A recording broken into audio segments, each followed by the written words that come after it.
মায়ের গুরুদেবের বাড়িতে সকালবেলা ঘুম থেকে উঠে দেখি একটা কিউটেস্ট বাচ্চা চলে এসছে। আর দেখো ও তো ফোনের দিকেই একদম তাকিয়ে আছে, ফোন যেদিকে নিচ্ছি সেদিকে। তারপর ওর সাথে একটু খেলাধুলা করে সোজা চলে গেলাম খাওয়া দাওয়া করতে। খাওয়া দাওয়া করার আগে তোমাদের একটা জিনিস দেখাই। দেখো এখানে লেখা রয়েছে শ্রী মরুচাঁদ ঠাকুর, আর নিচে লেখা আছে গিফটেড বাই বীরেন্দ্রনাথ বিশ্বাস। আর প্রত্যেকটা থালাতেই এরকম লেখা আছে, যত কেউ এখানে ভক্তরা খাওয়া দাওয়া করে সমস্তটাই লেখা আছে।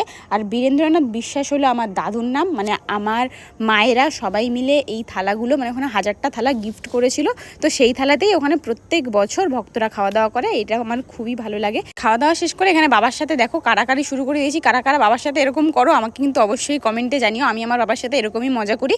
তারপর এখান থেকে বাতাসা কিনে সোজা চলে গেলাম আবার ঠাকুর বাড়িতে। সেখানে গিয়ে বাতাসা ছড়ালাম, ডাংখা বাজালাম। এটা আমার ফার্স্ট টাইম ডাংখা বাজানো ছিল। আর কে কে ডাংখা বাজাতে পারো অবশ্যই কমেন্ট করে জানি। আমার বোন কিন্তু খুব ভালো ডাংখা বাজাতে পারে। চলো এরপরে কি করলাম দেখতে পাবে নেক্সট মিনি ব্লগে। Tata, bye bye.